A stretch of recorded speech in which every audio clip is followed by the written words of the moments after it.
Welcome back. Today we're going to look at one of the most commonly asked questions at thewindowdog.com. It's the difference between double pane and triple pane glass. Folks ask us all the time, what should I do? Is it worth the upgrade? We're going to take a look at it right now and see if we can get to the bottom of it. Enjoy!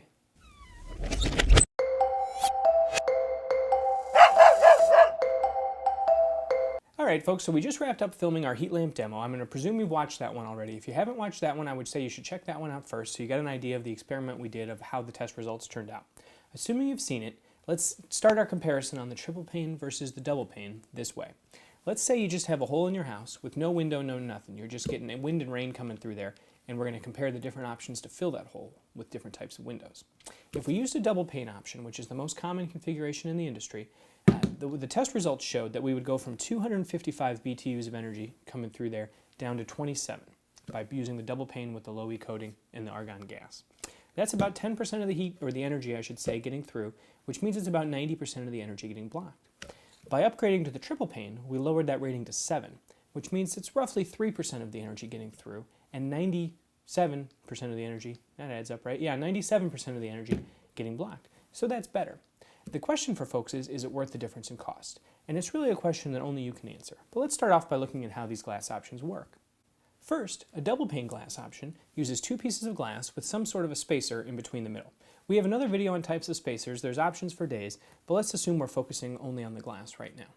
So you have two panes of glass, you'll have a low E coating on one of the interior surfaces, most likely. You can get the low E on two surfaces, but you end up with a darker tint, which folks oftentimes want to avoid. So let's say we're looking at the typical configuration. You've got a low E coating on the inside of the outside pane of glass, like you can see here, and then they would typically fill the area in between the two panes of glass with argon gas. And there's other types of gas you can use, just like there's other spacers and there's other types of low E coatings, but we're trying to keep things on track here. So let's say we're using an argon gas. And that reflects the energy that's from the sun back outside, and it tries to keep the energy that's inside your house in terms of your heat from your furnace. It tries to keep that inside the house to make the home more efficient. So like we saw in our test results, and we're talking in very sort of general terms here, but what that did was it blocked about 90% of the energy from entering, allowed about 10% to come through. So then we can compare that to a triple pane glass unit. A triple pane glass unit looks sort of like this, where it has three panes of glass. There will be two different spacers. There will be two different air chambers that will be filled with some type of gas. For example's sake here, let's say argon, but it could be krypton, it could be different things, but most commonly argon gas. There will be two surfaces with low E coatings in a typical configuration, which would be one surface here, which would be the inside of the outside pane of glass, and another one here, which would be the inside, I should say the outside of the inside pane of glass. One thing you will notice with triple pane is going to have a slightly darker tint to it. Now you don't need to look at it and decide and think. You can look at the visible transmittance ratings, and that'll tell you how much light comes through. Visible transmittance is measuring the light, not the heat. Solar heat gain coefficient measures the heat and not the light. And for more information on replacement window ratings, you can check out our website at thewindowdog.com. So now we've got a basic rundown of how these things work, but we haven't really looked at what's better. Well, obviously triple pane's better if efficiency is your only goal.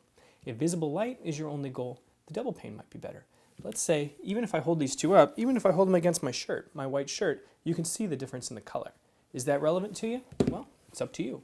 It is relevant to me. I'm a big sunlight person. It makes me happy. But different folks are looking to accomplish different things. One thing I always tell customers to consider is, let's say you're paying about $400 for your new replacement windows, including the window, the installation, the whole deal. Let's say it's $400, maybe it's $500, maybe it's $300, but we've got to start somewhere. So let's say it's $400. What you're getting for that $400 is a dramatic decrease in the amount of energy that's able to enter your home. Remember our test results. We're blocking 90% of the energy that was able to enter the home with the double pane glass that costs about $400. If we upgrade to the triple pane, the costs will vary on that, but say it costs $100 a window. You spend an extra $100 a window, and instead of blocking 90%, now you're blocking 97%.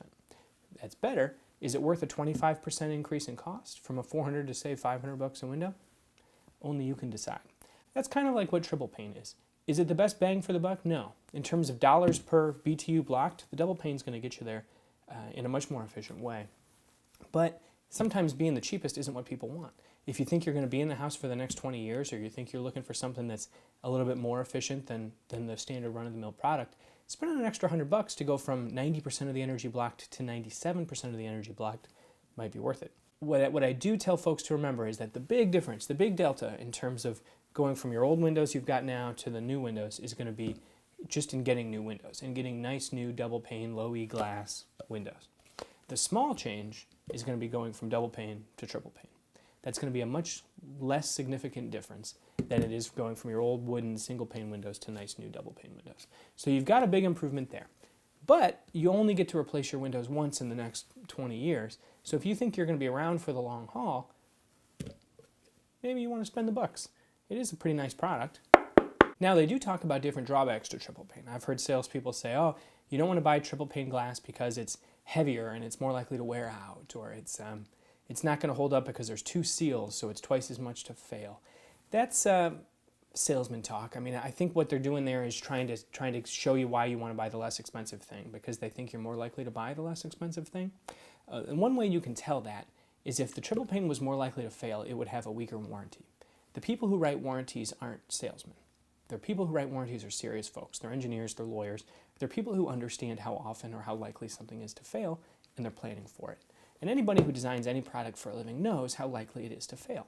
And when Ford designs a car, they know how likely it is that something's going to go wrong over the lifespan of that car, and they use that information to determine what sort of warranty they want to offer on their car. The same is true with replacement windows. So if there really was any additional likelihood that a triple pane window would fail or have a problem, you'd see a difference in warranty. The fact that you don't means that that's not really true. You'll see that kind of thing a lot in Windows. People will make what seems to be kind of a logical case for something that's not backed up by any facts, and you just need to ignore it. You can't take that stuff into account because it's just people trying to push their agenda on you. And they might be well-meaning folks, but they're not understanding the business. So if you've got a lifetime warranty on the glass unit, if it fails, it fails. You'll get it replaced for free.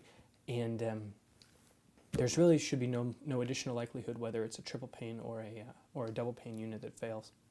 So we hope that info helps. It's always fun talking about Windows. Remember, for the most advanced and detailed and thorough replacement window information on the entire internet, check out our website at thewindowdog.com.